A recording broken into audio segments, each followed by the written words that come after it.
Hey everybody, happy Friday and welcome to Paranormal Question of the Day. We'll be right back right after this short intro.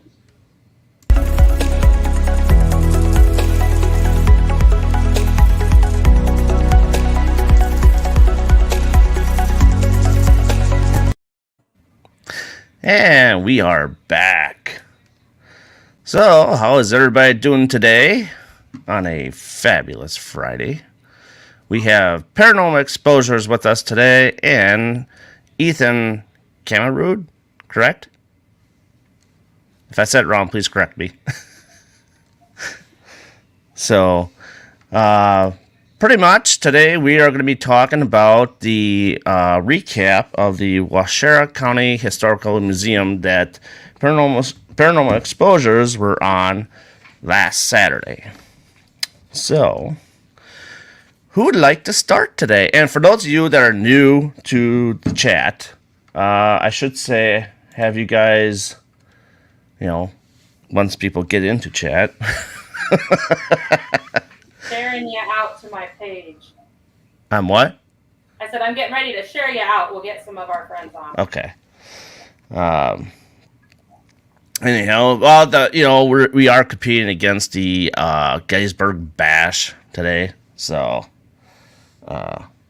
things might be a little bit on the slow end, but we'll see how it goes.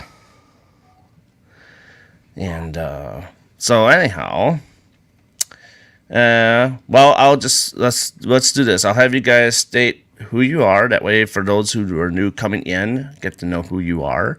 And same thing with you, Ethan. And then we can start. Perfect. So, my name is William. I am one of the co-founders of Paranormal Exposures, along with a wife here, Kat Armstrong. I don't even have to introduce myself because I have him for that. I'm already 2 minutes into the show, man. I'm getting shit talked. Hey, Becky. Hey, Becky, how you doing? Hey. And the young man below us. He can introduce himself. Hi, I'm Ethan Kammerude. I'm the newest member of Paranormal Exposures, and I hang out with them a lot, and then I also do my own thing on the side as well. So awesome. So, do you have a paranormal name you go by on your own besides Paranormal Exposures, or you just carry the Paranormal Exposures name with you? I usually tell people I'm Paranormal Exposures. Sometimes I post my own things online at Ethan Encounters, but okay. But yeah, that's basically I always say I'm from Paranormal Exposures though. Okay. I just wanted to, just in case that people run into you, and so they know both of them. So. He's a cool kid. So. Yes, yeah. Absolutely. He's also a cool kid. Hello, Miss Heidekins. Hi, Heidi. How you doing? Hopefully we're not channeling right now. She's channeling your doll. Hey, did you see what's with the doll today? Yeah. I will laugh at that we keep on boys and you see Darren jump a bit up on your feet now. Oh man. So first off, I should say, how was your first trip to Wisconsin? Kat. Yeah, it was a good trip. I was actually surprised how nice the drive was going up because we ended up sidetracking and going to get food, and then we got to drive like the scenic route up. That was actually the prettiest drive I've ever seen. We stopped at the Plainfield Cemetery first. And did a little bit of investigating there, which was quite interesting. And then we headed over to the museum after that. So awesome. And where did you even go? Did you go out to eat too? You mentioned to me that you had some places you wanted to go eat. Where did you end up going?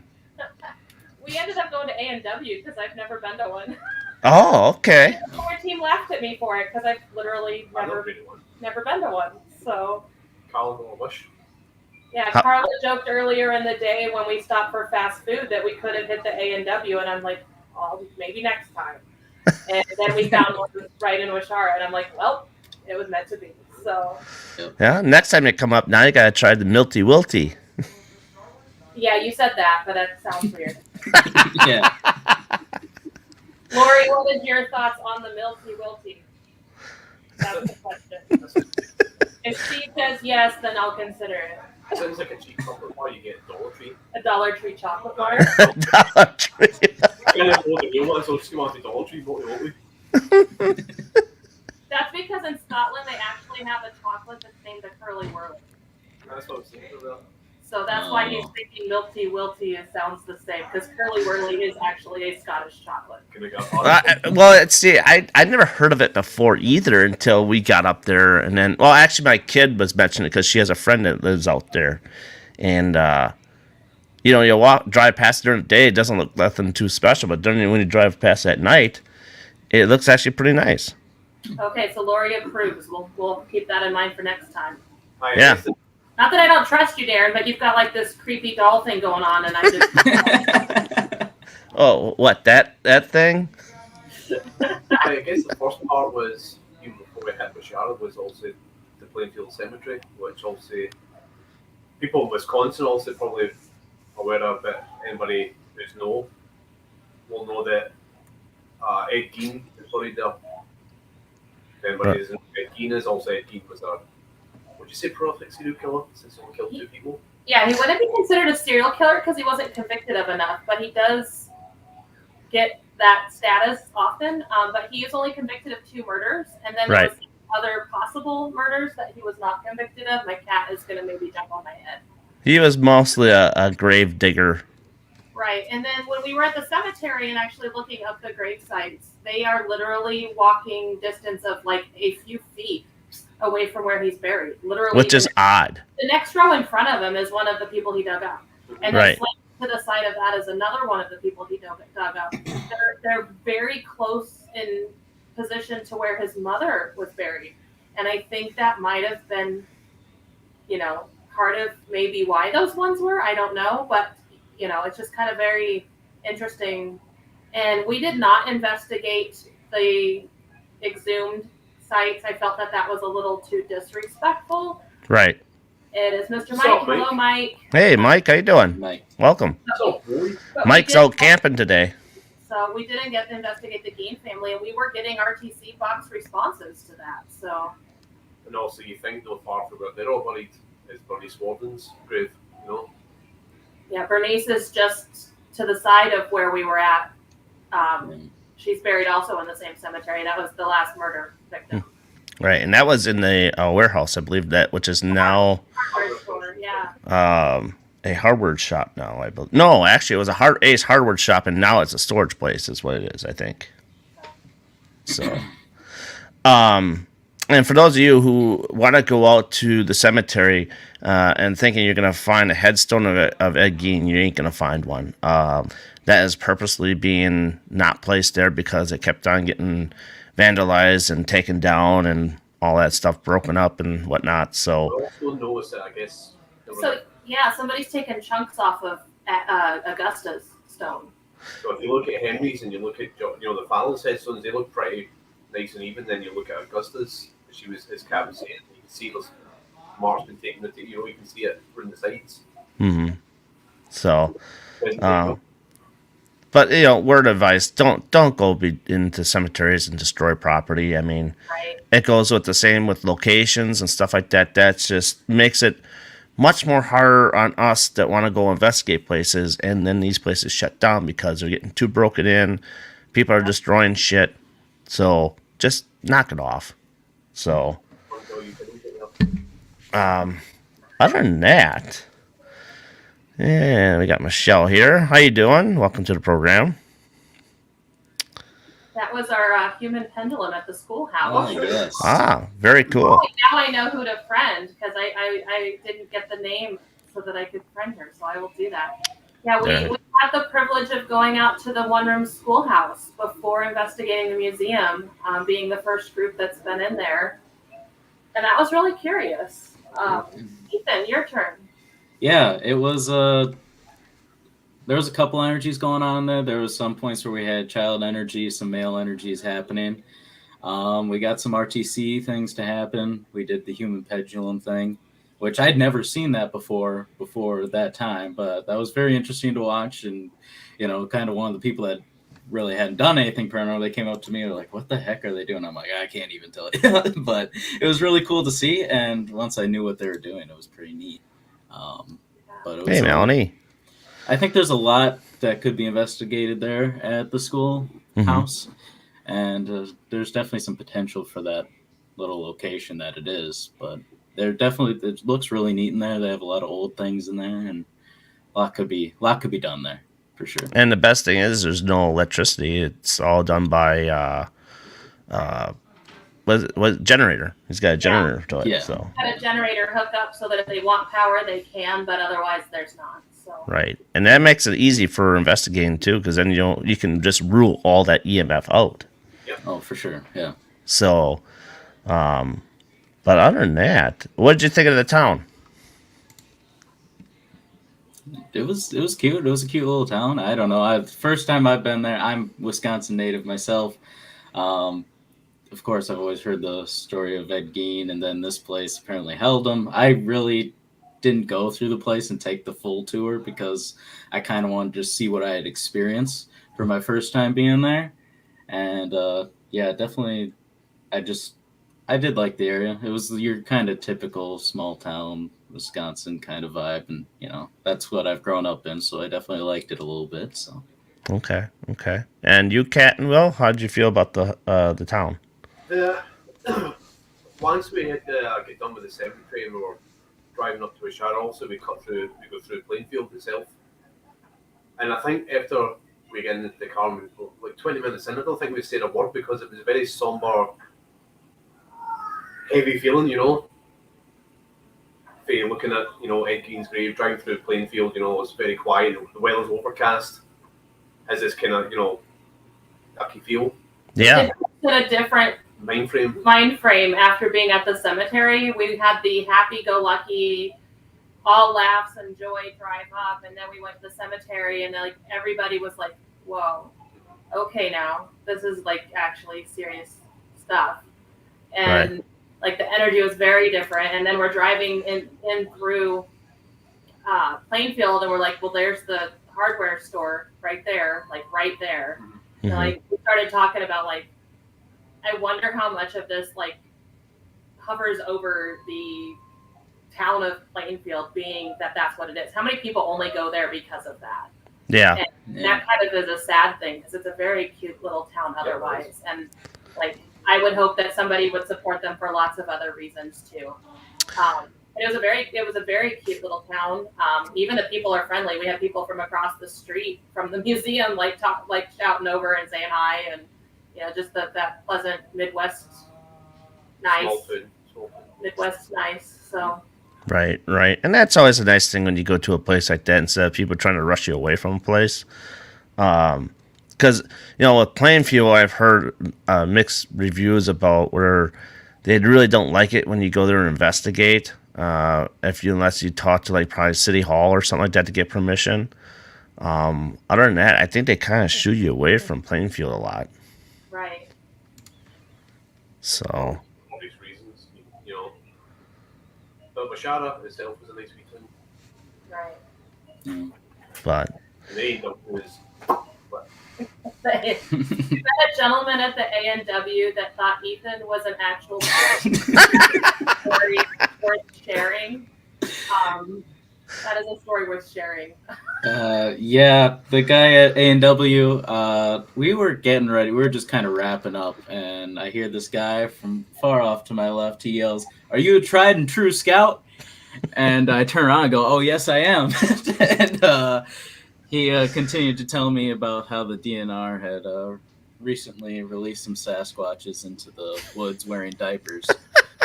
And, he told me where I could find them, and, another trip, another day, I guess. But, he let me know who I need to contact to try to find those. So.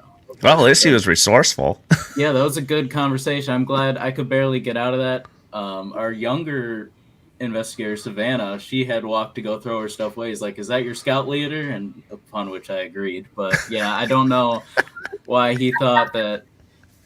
It was very weird. I did not I know I was dressed up like it, but I still thought I looked somewhat old. But apparently not. You need to find if you're in the search for Sasquatch. They are in Waushara. They are, and you can find them there in diapers. Depends. There you go. You don't know what you're gonna find in the woods up there. But only if a couple of days in the news is like X amount of people disappearing from the town of Waushara. Like the old guy was right. True. Well, if you really, from what I hear, the Kammerude, okay, has supposed to have Bigfoot in there. So, I guess you have to venture out down to the Kammerude. So, I guess so. Next trip. Yeah. I'm a Boy Scout. I'll survive. Yeah. Oh, and then also I think there's a urban legend of a Boy Scout trail that's supposed to be haunted. So, gotta have to look that up.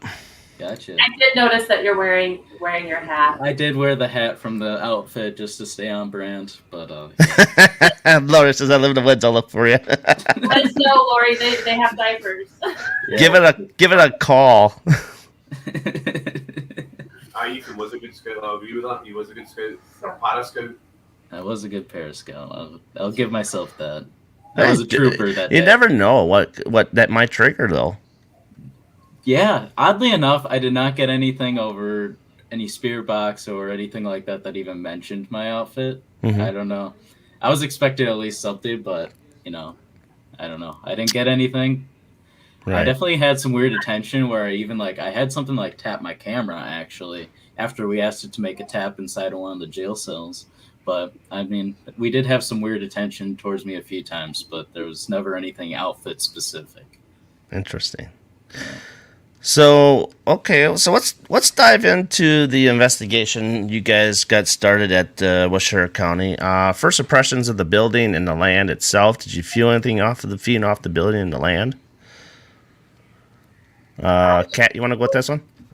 I was so sidetracked by the amount of people that were there and rushing over to the schoolhouse that I didn't really connect in like I really wanted to, which means we definitely have to go back. Mm-hmm.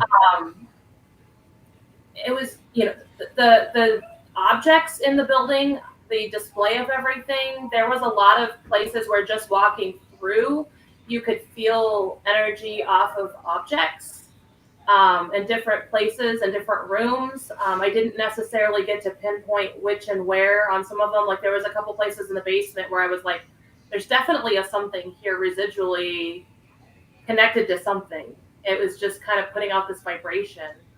And I felt that in a few places. The objects for Ed kind of had their own thing going on. And at the doctor's office was actually a room that I was quite intrigued by. We didn't actually get anything in there when we finally remembered that we still had to go investigate that room. It was that little side hall off the other side of the cells. And Mm-hmm. somehow it just we never really put the focus onto that we wanted to because we were so all over everyone. Right. So, what'd you think, William? I'm in agreement with Kat. I felt like the attic had something also moving around it.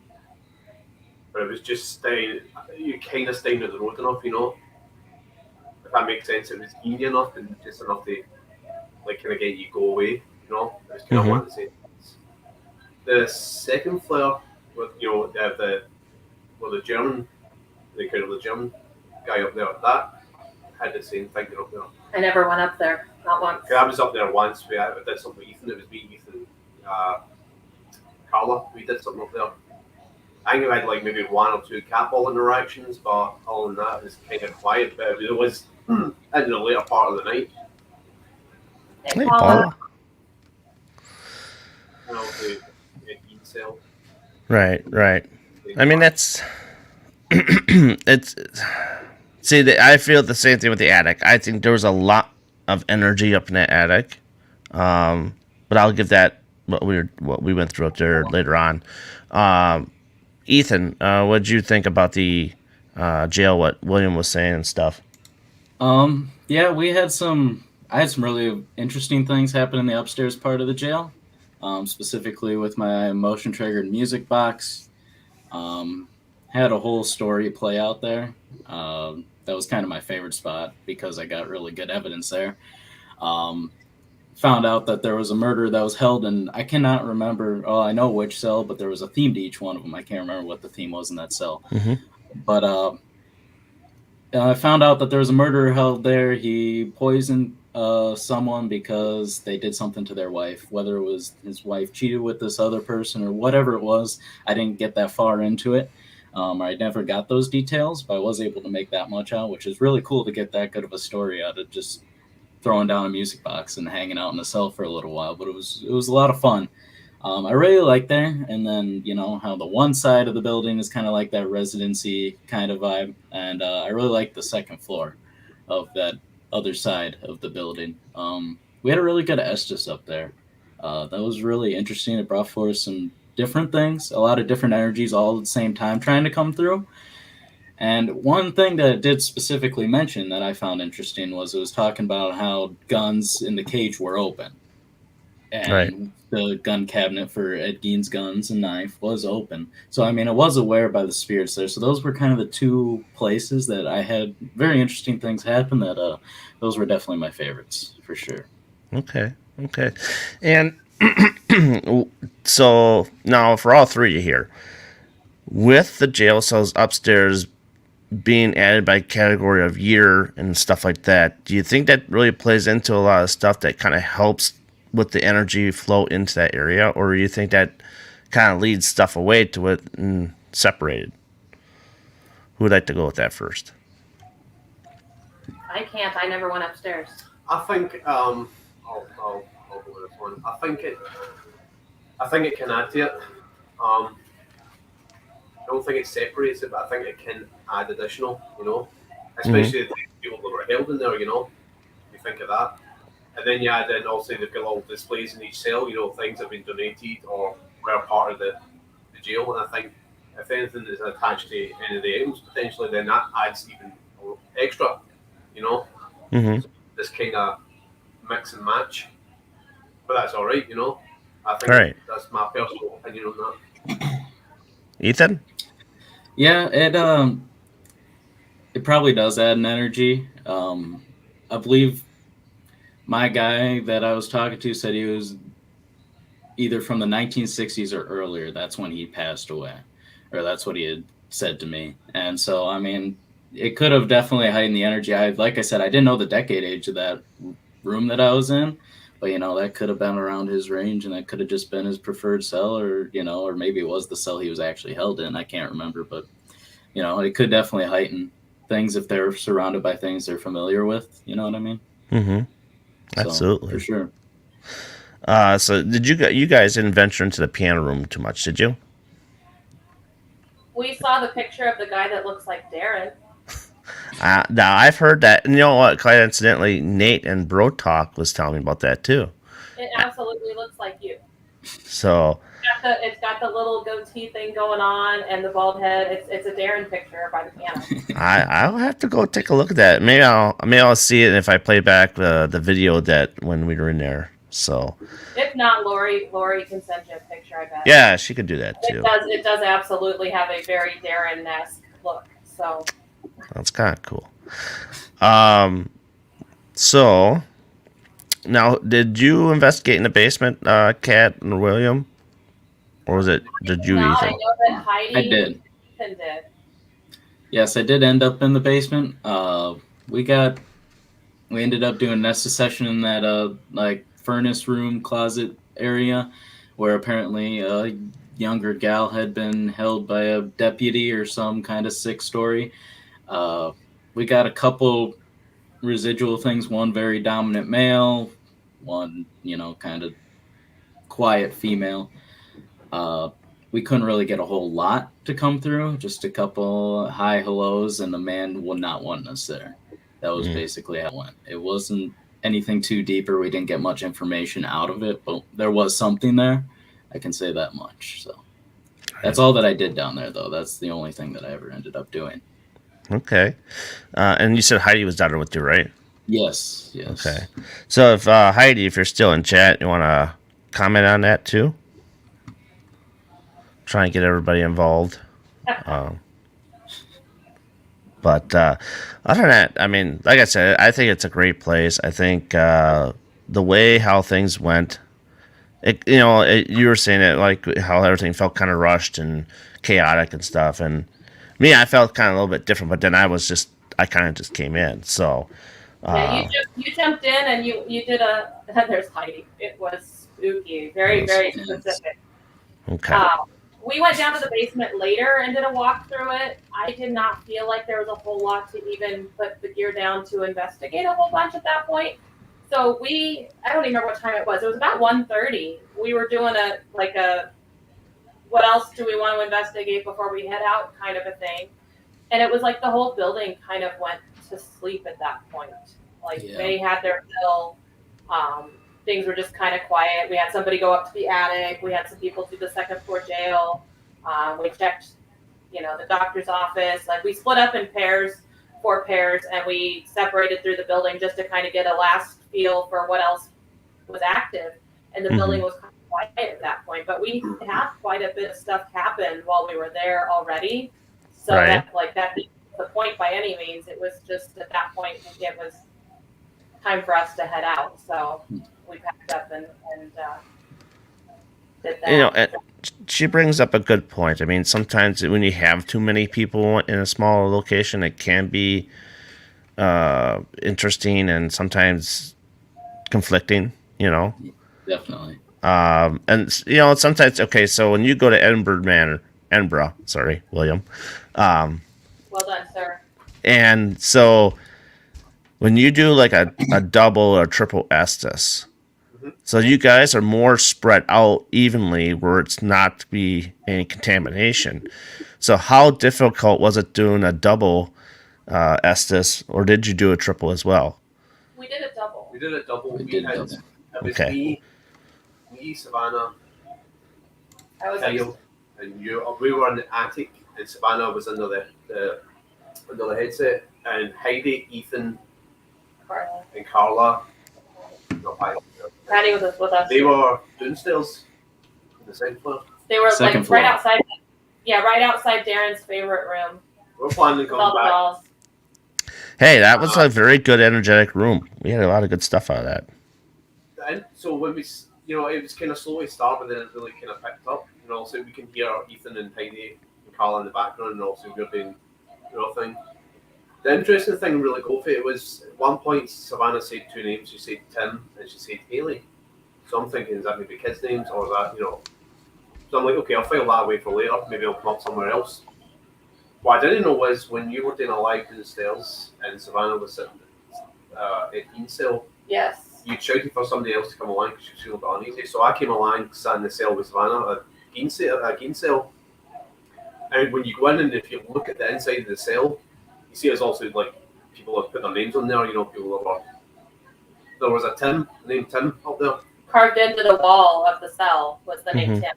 Along with another guy called Bob. I believe there were brothers. One was had the year 75 next to it, and the other one had 76. No, it's 77. And then what was weird with the Bob one, because I think twice during the night we got the name Robert coming through. We did. So I'm like, that's kind of We had a lot more names come through at this location than we do in a lot of places. Like the name Carl came through in the first floor cells, and that's actually where a gentleman named Carl actually did hang himself. And I think it's interesting that we are getting that name very clearly in that space. Right. He likes to venture out though too. He likes going to the piano room sometimes. But I just, to me, that's awesome validation of real. At one point, we're getting interactions with the tripwire where it was lighting up blue right at the doorway of the cell while we were asking questions about the things in the cell. And it was like, if this is so-and-so lighted up, and we actually were getting lights. We had Augusta's name come through more than once. We had the name David come through at one point. I'm trying to think what the other name we had that came through that was very clear. It was interesting because when we were talking to a gentleman and discussing the artifacts in that first cell, we had a gentleman coming through, and then the next thing we had was a very strong female come through and basically shut him down. Which probably was Augusta then. which is which is what we keep hearing people say that could be Ed and Augusta. But again, it didn't get a name confirmation at that point. But we were asking about Ed's related things, and we were getting us a couple answers, and then it was just boom, female, and just kind of shut it all down. And when we did ask if it was Augusta, we had lights light up for that also. Okay. And then what was the other one? John? Patty would know. I wish Patty was on. Hi, John. We were doing I was under an Estes in the holding room where Ed Gein was actually held, because they had him separated from the cells when he was there because they didn't want to have anything happen. Mm-hmm. In my Estes, we had Melanie is still on. Melanie and Trish Jackson were getting some energy related to a gentleman named John. They were asking questions related to John. I was getting responses to their questions. And apparently Carl wasn't letting John communicate and was just overshadowing some stuff in there. I have yet to watch that through. I just got them uploaded this morning. So I'm looking forward to going through some of that evidence and sharing some things on that this weekend. But yeah, it was different. It was. So you think the energy changed as soon as you started doing the Estes a little bit? The place did really well with Estes. Yeah. We had that and the light up stuff, and we had a consistent array of different types of interactions. I would have liked to see more cat balls because that's what Edinburgh does. So I'm just like everywhere should do it that well. But we had a different array of interactions, and that was kind of awesome. Yeah. Well, I'm sorry. Go ahead. Didn't mean to cut you off there. Go ahead and finish. I really enjoyed my new tripwire, and that was courtesy of Mr. Kammerude for my birthday. Awesome. He's a punk. A little bit of a birthday present. That's how we started the trip, was a little birthday, because I missed it. But anyway. So did anybody go in the child's room and investigate at all? Or did no one really make it there? Yeah, I did, or me and Patty did. We went in there when kind of after the building shut off. We all split up into twos, and that's where Patty and I went.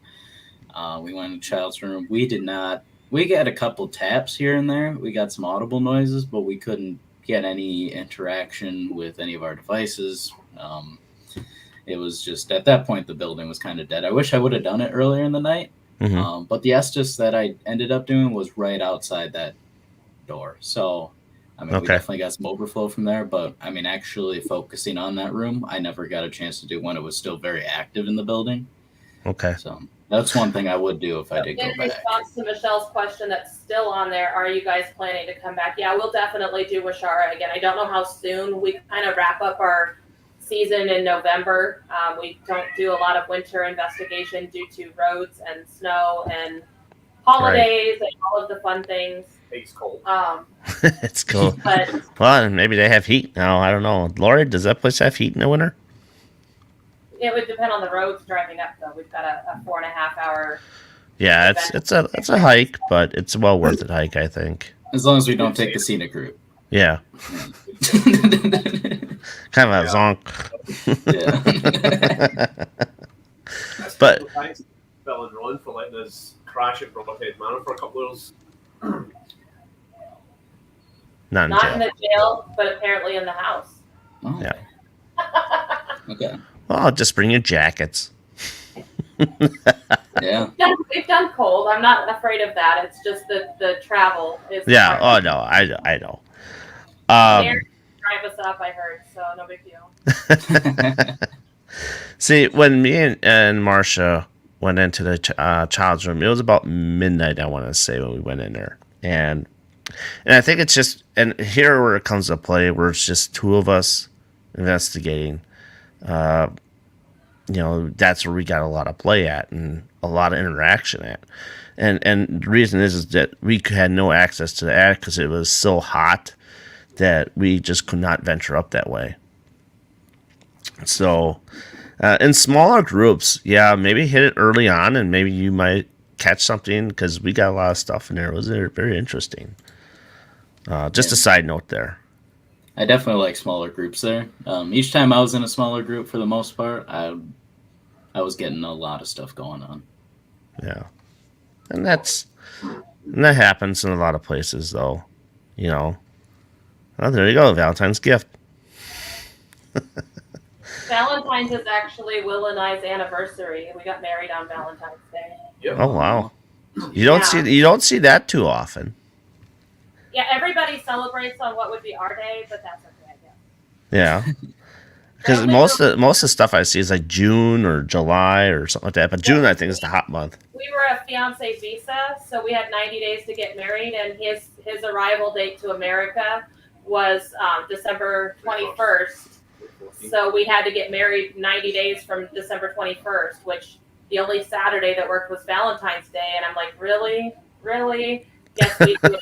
But there's 2 rules. Don't waste your money on flowers, and we will not go out and eat because everybody else is already out. So right. If you've ever seen a TV show, 90 Day Fiancé, yeah.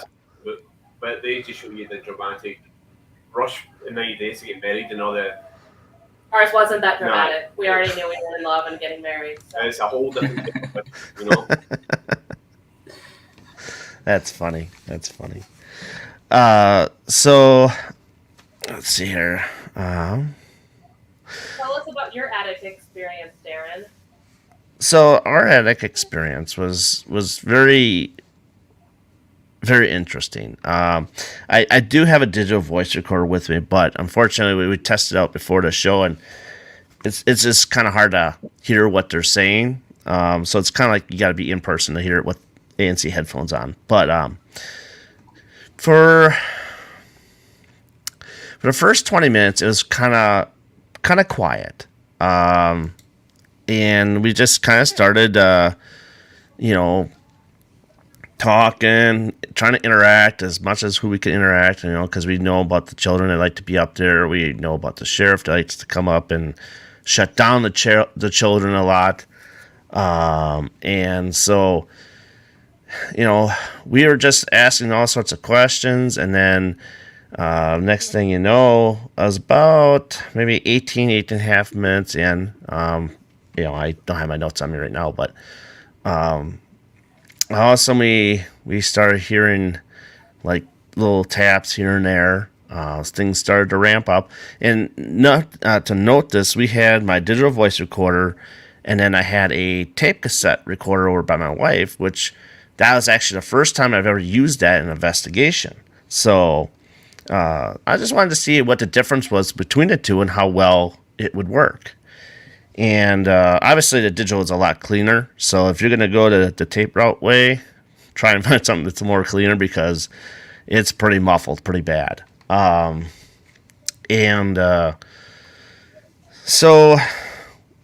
we got the Spirit Talker out. And once we really got the Spirit Talker out, things started really getting interesting. Like you said, a lot of names started coming through. We had...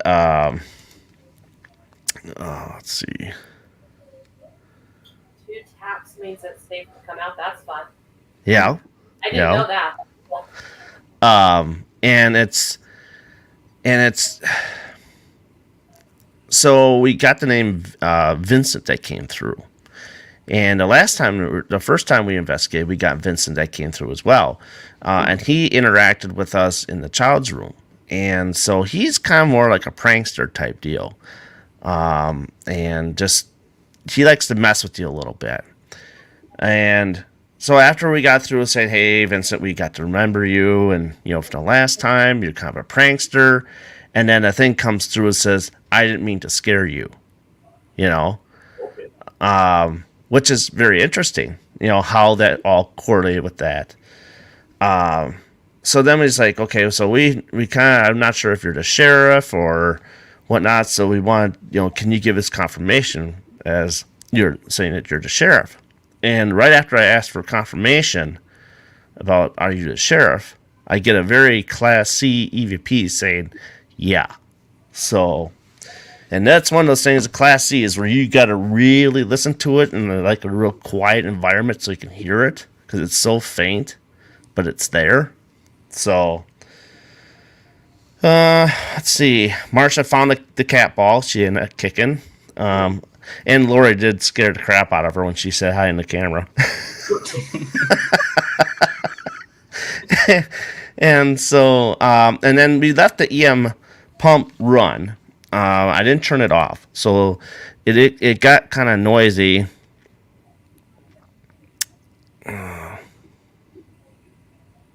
Okay, so what are the classifications? So Class A is where it's definitive, you can hear it plain as day, and you have no problems. And then Class B and C, where B, you can hear it, but it's on a medium level. But a Class C is where you can hear it, but it's so faint that you just have to sit still and not breathe. Yeah, you have to enhance it to be able to hear it clearly, usually on a Class C. Right. And then, of course, I don't think there's any more classes after that. And then after that, it's kind of like pick and choose what you want to showcase or throw it out, So after that, we kind of got into more discussions. And then one child came through saying she got hurt. And we asked her how you got hurt. They said they were assaulted. And then another name came through as to possibly who hurt this other person. And sure, no problem. So, and then we got through all that, and then there was a point where we asked it, or it asked us to play music. So I'm like, okay, fine, yeah. So I told my wife play some music, and because I know we weren't going to get gigged from Facebook because we weren't live on Facebook. So I'm like, yeah, play some music. And so she did, and then it said lies. And she says, oh no, I'm really going to play music. So then she played music, and then I know it's when you're playing something else for the digital voice course, you got to say what's going on. So I said, hey, music's playing, digital voice course, just so you know. After I said that, tape cassette shut off. So that was interesting. And then you also got touched, you said. Yeah, we got touched. She got touched a lot more. The part about that that's interesting is because in my stuff that we were doing down in the jail, I was asking things to go up and touch. Yes. And you did have touch interactions right after we were asking for things to go touch you up. Right. So, Right. I thought that was kind of interesting that it did happen. Yeah, I mean, we were asking the kids to play tag or play hide and seek with us and stuff like that. There was a section she was getting touched on her knee. Her knee was in pain a little bit, and then it said suffer, and which is kind of weird. I had something brushing up against my leg, and then we get to a section where it says after the first time the tape recorder shut off, we got to the second time where it says go right. So we weren't quite sure why it said go right. And then she asked if it was coming over to me. And next thing you know, tape recorder shuts off again. Just scared the crap out of her. So at that point, she turned it back on. She got up, and it was time for her to move around. So when she apparently got up, and from the time she got up to where she ended up standing for the rest of the period of being up there, somehow something put the tape recorder on pause, and it lost 20 minutes of recording time, which is kind of interesting because she went up to it, and then all of a sudden, now you can start hearing her voice and whatnot, and it was just like, oh, I didn't put it on pause. Right. Yeah, so... But, I mean, with the interactions, we got a Class A EVP, which we were talking about tag, and it said you're going to come closer, and then also you hear a faint, or not a faint, you hear words uh-oh coming through. Yeah. And then a few seconds later, my wife turned around and said, huh? But she doesn't remember hearing anybody say uh-oh. So there's your Class A. And then, yeah, we heard footsteps and stuff like that. So, yeah, the attic was really interesting for us. The second part of the jail, we're upstairs where we didn't investigate before, the upstairs jail. Pretty quiet. Got a couple of EVPs, not much really to hone in on because you really got to, once again, it's Class B type stuff. However, which is interesting because this one point where my wife is asking, are you upset with all these people being in this location? And on the digital voice recorder, I caught nothing. But on a tape deck, I caught people laughing. So, which is very interesting that caught that, but the digital didn't catch nothing. So,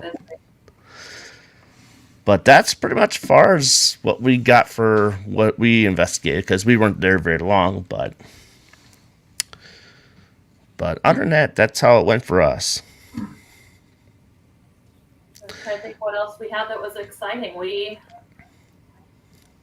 did some later investigation with Savannah sitting in the cell with the things, and we were getting some reactions to that. Now she's new, right, Savannah? Savannah's been with us over a year, but she just doesn't get to go out on a whole lot of investigations because she's still in high school. Oh, okay, which makes sense. Yeah, she's like last fall was band. She plays in band, and she's very active in school stuff, and then she's also a haunt actor, so she's gone for fall related things most of the time, and so she's a very busy young lady and doesn't always get to make it out with us. And we also had Carla with us, and she hasn't been around to a whole lot of things so far, but it was good for her to get to come out. Because you get different things when you have different people, you get different interactions, and Correct. The part that I think is the most fun is the things that want to interact with me are not the same energies and spirits that want to interact with Ethan or Heidi or Patty, or so having our variety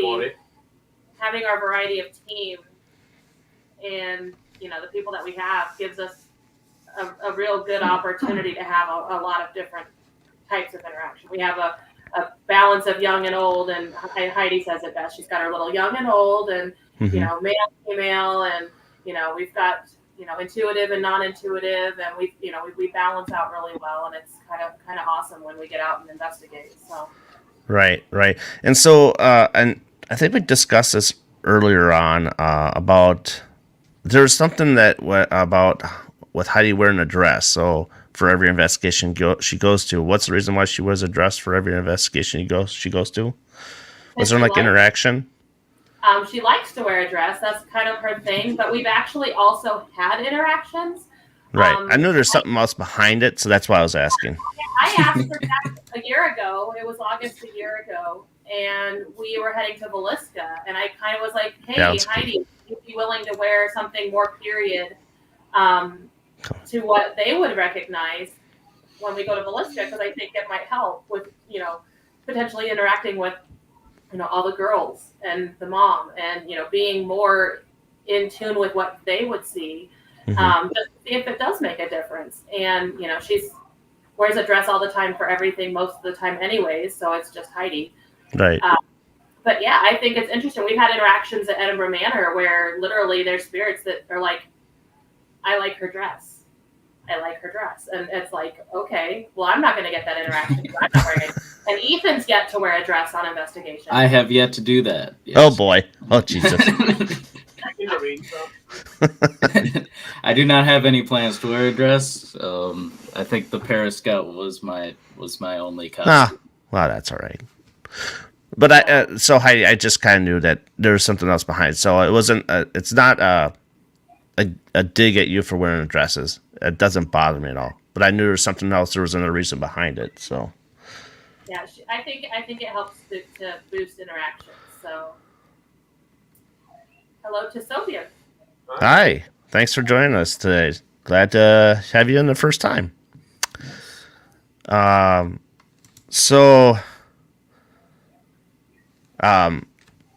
else did I want to get to? Okay, so about the doctor's office. Yeah.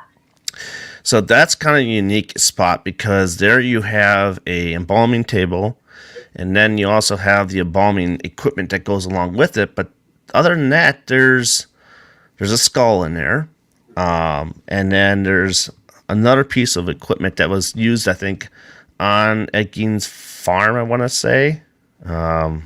Lori could help me with that if I got that wrong. Confirm I hadn't heard that. Yeah. Lori wants William to wear his kilt, and Darren wants William to hula hoop. There's a lot of things people want. That just aren't. There you go. Yes, I want to say a hula hoop and a cartwheel. Up the ante a little bit.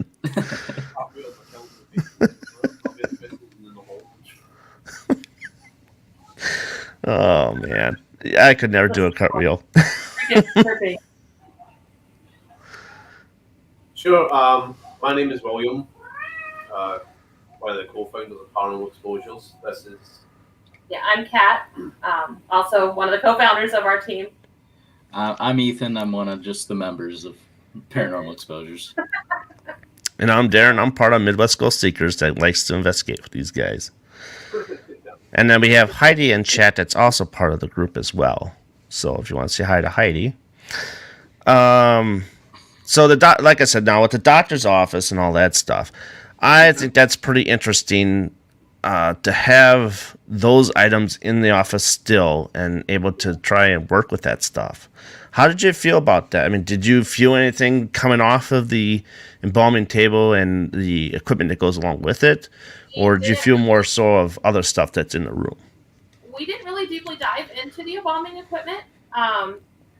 It's there. We just kind of did a random investigation of the room.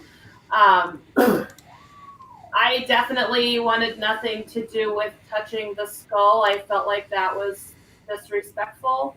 Mm-hmm. It's kind of odd for that to just be sitting there able to be handled. I feel like it should be more protected than that, but that's just my personal view. I just kind of, and it's funny because I'm one of these Halloween fanatics, and I watch these shows about curiosities and oddities, and I'm like, dude, I would totally love to collect all those skulls. And then actually sitting with one in your presence, I'm kind of like, kind of changes your tone a little, huh? I like the plastic ones. I have the plastic ones are plenty. I don't really feel like that's something I want anymore. Yeah, our team page is Paranormal Exposures. I will find you. Yeah, look at Ethan's shirt. That one. I will find you on Facebook, Michelle, and send you a friend request, and I'll invite you if you haven't found it. Not a big deal. But yeah, there was a few things even in the white case. I was getting energy off of something in the white case has just a bit of vibration and energy going on that I thought was kind of interesting and worth checking out again. What's in there that got maybe used on somebody that was traumatic enough that they felt like it needs, that they would connect with it still. That's just kind of an interesting. And I think there's Heidi. When we, Baller. I know, me and Kat investigated the doctor's office at the end of the night. That's right before we packed up and it was quiet. Yeah. So I think if we'd hit that early on, and stuff, Yeah, it was just oddly the other side door, and you're like, oh, the cells are right here, and then you kind of I never got back to that other side. Mm-hmm. And I understand that, Lori, but it's still an Indian skull, and it made me feel like, wow. It just kind of, it's just kind of like, wow. See, I have this visual, and I don't know why that there's probably people that want to come in and just like pick it up and touch it and do things with it, and I can't myself personally, just because of respect for what it is, that I just kind of am like, it's beautiful. It's absolutely beautiful, but it gave me a different perspective on what I feel about actually having one in my presence. I've not actually sat with a human skull before that I'm aware of. And it was, it does have energy. It does have the residual of what it is. Absolutely. Mm-hmm. And it's a beautiful specimen. I just hope that everybody that goes in respects it for what it is. Because it's an amazing piece. It's an amazing thing to have. I thought everybody, I'm rambling because I'm like. When I first heard the conversation about a skull, I thought people were talking about the medical skull and sitting on the top shelf. I'm like, that's a weird thing to find in a farmer's field. A medical skull, and they went, no, that's skull. I'm like, oh, okay. Yeah, I couldn't even. I took some pictures of it, and I just couldn't touch it. I don't want whatever energy would come of touching or interacting with that piece. Weirdly, I did touch some of the Ed Gein objects. I did not really connect in a way with those either. I feel like I had my walls up high enough that it just was like, nope, you're not going to have anything from that. Sorry. And I'm totally okay with that. I didn't need any of the negative that goes with those pieces. Because I've heard a lot of stories of what has happened to people from touching those objects. Yep. So I am thankful that I did not have any negative reactions to touching some of those things. And that my team seems to be absolutely fine from it as well. But again, I went in with I did stones and other protections prior to touching any of those. The weird part about it is just that I felt like it didn't want me touching it. So we are doing very good on a nice Friday afternoon. That's a nice weather. It's supposed to be good. I'm all good with rain. Thunderstorms would be nice. Yep. That would be a lovely thing to have for today. That would finish out a Friday the right way. Oh yeah. See, I didn't touch the knife, but I did. I did handle the small rifles in it, the very small one. 22. I held that, but again, I didn't feel nothing for it. It was just like on, it's like The squirrel shooter. squirrel shooter. A rabbit shooter, yeah, the pellet gun. I didn't even have the cojones to pick up the knife and hold it. I was like, nope, I'm not doing it. No. And pretty much everybody on the team that felt like, nope, don't want to do that, they stuck with it and said, nope, not going to do that. And that's, that's just one of those things, everybody has their own opinion. Right. Can and can't handle. I appreciate that my team all knows their personal boundaries and sticks with it. There's no pressure like, oh my God, come on, William, do this. It's, those are some pretty big things. Like if he actually used that knife to skin people, like they've said that might be what it was, there's a lot of potential of negative stuff on there. And for me, I didn't do it because I want to connect with the negative, but what if there's something residual or, victim, that's attached to that, is there a victim that needs help? You never know. You never know what you're going to get off of anything. I don't know. Cats, did you find the doll? I did not find the doll that I was looking for at the museum. Is that the one in the child's room? No, so I had a psychic reading done right before we went to Waushara, and the person that did the reading was talking a little bit here, talking a little bit there, and then out of nowhere goes, "So what the heck is up with the blonde doll with the blue eyes?" I'm like, no, I don't know. Is the one behind you blue eyes? Wait, what's the one behind you? That one's a lot one. Neither of them are blonde. But yeah, so I didn't find her at the museum, but I did find a potential blonde-haired, blue-eyed doll at Broadhead when we were there in the morning, because Bill and Ron were nice enough to let us crash out partway through our drive. So we drove the 2 hours to Broadhead, crashed for a few hours, and then headed the rest of the way home. Got a little bit of investigation in the morning at Broadhead because you can't resist that. It's just right. And Bill and Ron are ace guys. Yeah. And they gave us, Bill gave us the kind of tour of the building to let us see, Yeah, we get in at 4 a.m. spots, We get a full tour of the building, and breakfast was served in the morning. We had donuts and sausage, and it's just kind of above and beyond. So who was awake for that? Everybody did the tour except for me because I was wandering and doing other things. I don't remember. Okay. Did anybody go lay down at that point? I don't think anybody did. I went. I would get on the tour. Well, Ethan's used to being up all night. It was like 6:20 before I went to lay down, and then I slept like 37 minutes. Not that I was counting. And then was just like, yeah, let's go. Yeah, at that point when we took the tour, I had been awake for officially like 35 hours straight. I did not get to sleep from the Friday night that I had worked, and we had done the investigation Saturday night. I never got to sleep throughout that whole swing, and I couldn't do that no more. I'm too old for that shit. I didn't know I could do it. I was very surprised to myself. I did not sleep. Yeah, he had toothpicks in there. He was we actually go see Bill in September. We investigate there on the 17th, so we're looking forward to doing a full-blown investigation of Broadhead Manor here very soon. Yep. And I might be joining you for that, so. That would be awesome. Yeah, I invited Darren, by the way. So. I invited Darren, just so you know. Well, yeah, like I said, guess- schedule's got to work out, and we got to be free. So I guess we'll let him tag along. yeah, just a little. As long as your doll doesn't bring the Ouija board. What's that? As long as your doll doesn't bring the Ouija board. Yes. Yeah, right. Yes. The thing is, bring the doll bring it down. Right. I'll bring it down with me. She's yours. You don't have to do that. I'll go with you. So okay, you brought in your plasma ball, and you know how I like the plasma ball stuff. Yeah. So how did that session go using the plasma ball? We did not get anything interact with the plasma ball at Waushara. I'm hoping Broadhead does a whole different game. We pulled it out at Broadhead and set it on a table there just to introduce it, and then hopefully when we bring it back, I said I'd bring it back.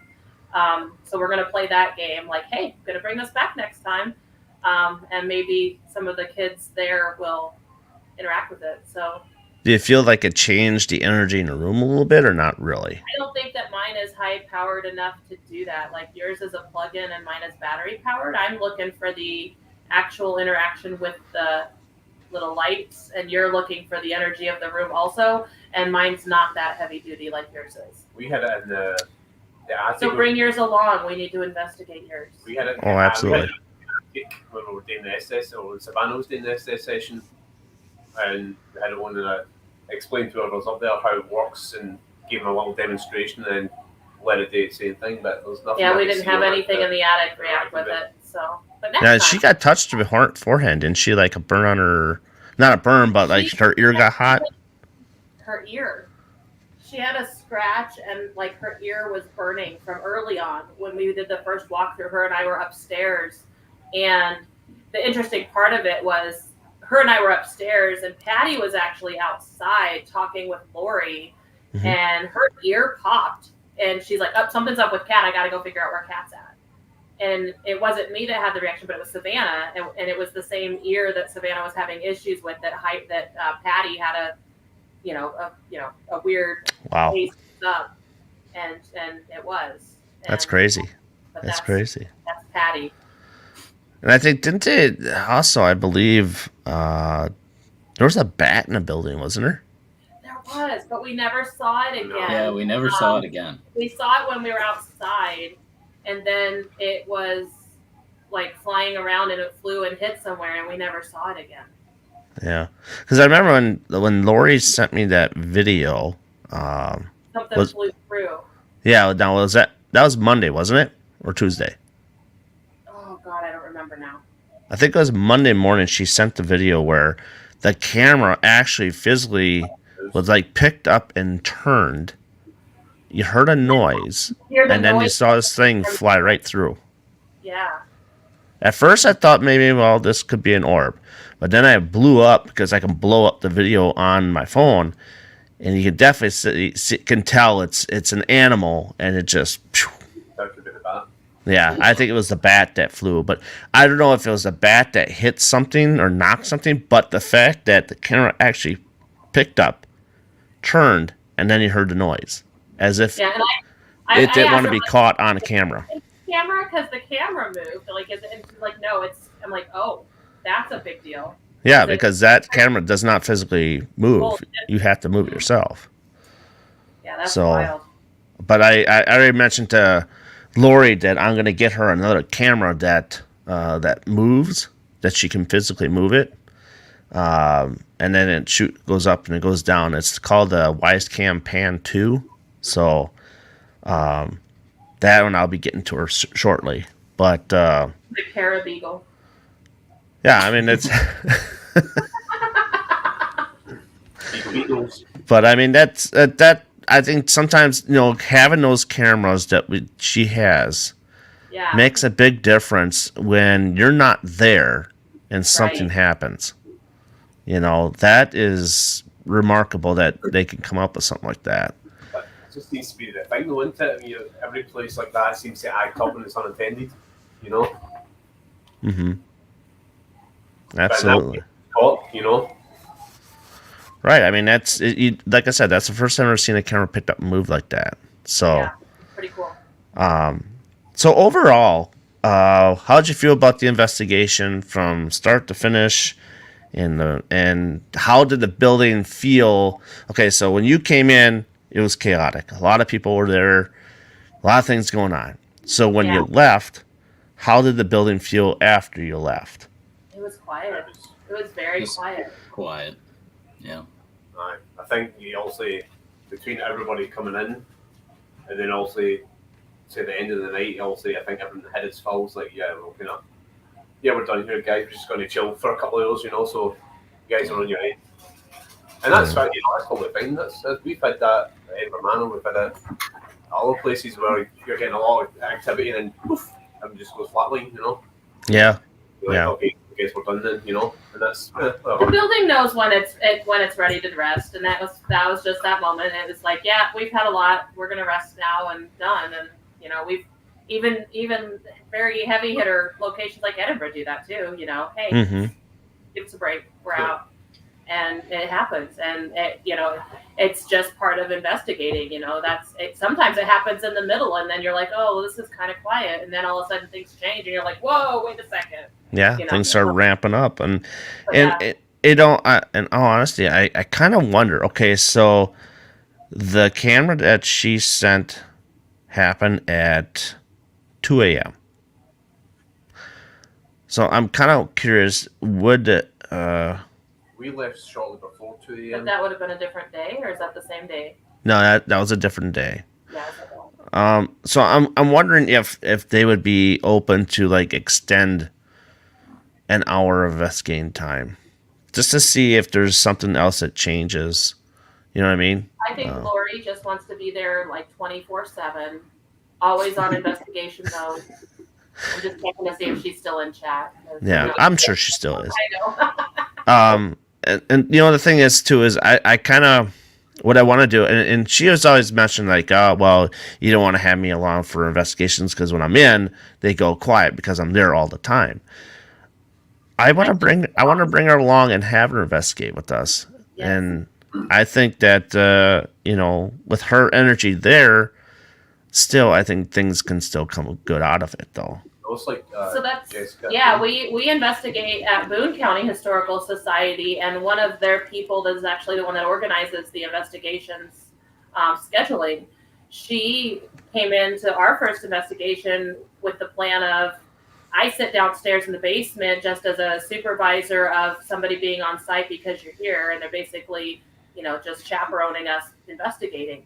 And I'm like, why would you sit in the basement? I want to put you up in the attic. I don't want, Right. We had really good interactions because she knows the objects and she knows the place, and she had different questions that I would never have asked. Right. I think we're actually dragging her along to Malvern here Labor Day weekend because she's investigated with us a few times at Boone. That step it up. We're gonna take her to another location. So. Yeah. So, but that's how I think that eventually, if all possible, maybe if they would extend it for an hour or two. But that's I don't want to overstep my boundaries and stuff like that. But I think I'm just curious to see what happens in the later hours in that building. Yeah. Between the 3 and 4 o'clock a.m. type deal, because that's the witching hour. Bring things to bribe Lori, like snacks and soda. Right. But money. So maybe in the future something like that would be available, and that would be pretty cool if it would become available. Yeah, we picked up some books that are about Ed Gein when we were at the museum. Scott Bowser wrote the one book Gein, and the other one's a traveler's guide to Ed Gein. And William's all in on that, and they've got amazing collections of photos and things like that. But Scott jumped in on our live at the cemetery and had some information that he shared with us there, and it was just very awesome that he was available and jumped in on that. But the books are there. Give him a little coffee, and she'll be like, "Coffee's gross." Hey, Lori will stay all night. You're serving up coffee all night. Yes. Yeah, Ethan's serving coffee. We'll put him in a little waiter's, a butler's outfit, maybe. Bring some donuts. I love it. I'll do it. I swear to God. A little towel over your We arm. won't bring the bread because you know how Ethan likes to beat up the bread. Yes, Don't beat up the yes. bread. I can get a spread though. I can get a spread. Oh man. So yeah, like I said, this is it was fun overall just to meet you guys in person. Because we've always done like Messenger video and Facebook and all that stuff. Meeting you guys in person was so much fun. And such an easy way to go about investigating. There's not a clash. There's just ease, and that's what I like. It's just ease. And I also got to meet Mike and Dave. Got to see them again. Yeah, But shout nice. out to We Are Paranormal. Oh yes, absolutely. We Are Paranormal. Yep. And Mike, definitely was good to see them. Of course, I've met them in person a few times, so that's Right. Yeah. Oh yeah, Edinburgh. Yep. at Edinburgh. Yep. When they're sneaking up and ringing a bell when other people are at them. Right. Oh yeah. Nate and Mike are two awesome people. So if you guys haven't got to meet them, definitely try and get a hold of Nate and Mike for We Are Paranormal. And if you want to go to the museum, hit them up. Let them know that you're interested and stuff like that. So One of my favorite things is the meeting of the people in the field. Yep. Obviously, it was awesome to meet you finally. Meeting Lori. I mean, I've seen Lori in chats on so many of our things now to like actually put a face to the name and actually get to like talk to her. And for real was awesome. right. It was awesome meeting Michelle and her mom and some of the other people from the board and Tom. It was really cool to get to have those interactions, and you get the extra stories that you don't get through this. Right. So And that's. Well, go ahead, William. Oh, sorry. Despite its chaotic start, it's worth it. worth it to see all these people. Mm-hmm. Everyone quite. I think so. I mean, it just helps out things a little bit more. It gets to be more of you're in a club, Yeah. Except for So. Ethan. Yeah. We just sent him into I'm in more of a scout, not a club. But Boys and Girls Club. We'll get you another uniform. there you go. So what is next for you guys on your investigations coming up? We have a double header. We are heading to Villisca on September 3rd, followed by Malvern Manor on September 4th. We're doing them back to back, mostly because there's all the rumors of the connections of the possible ties between the two locations. Mm-hmm. So I wanted to have the opportunity to put our team in both places. Ethan's never been, so we're going to put him in all the scary spots. Oh, there you go. Yes. Yeah, we're going to lock him in the closet. But Heidi has a bone to pick with Villisca. I think she had a rough time last time. There's a lot of negative energy that affected her. She has grown by leaps and bounds in the last year, and I can't wait to see how she handles it this time. Mm-hmm. Some of our team, like Ethan, some of our team has never been there. I don't believe he's been to Malvern either. Nope. So You'll love it. We're in for a treat. And you'll get to meet two awesome people. You'll get to meet Johnny Hauser up at Villisca, and you'll get to meet Josh Hurd up at Malvern. Awesome. So, Those two guys are.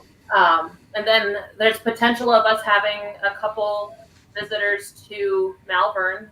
Obviously, Jessica said that she might be coming out to Malvern, and she's the person that schedules the Boone investigations for the board. Very cool. She used to be the president of the board of the Boone County Historical Society. I know he's not on, but Robert Gray's always welcome. We'll see if he shows up or not because he's close by there. It'll be. Michelle may need to start investigating. Well, you're close enough to some places that there's the potential to do that. Absolutely. Get a hot spot right there in Waushara. So.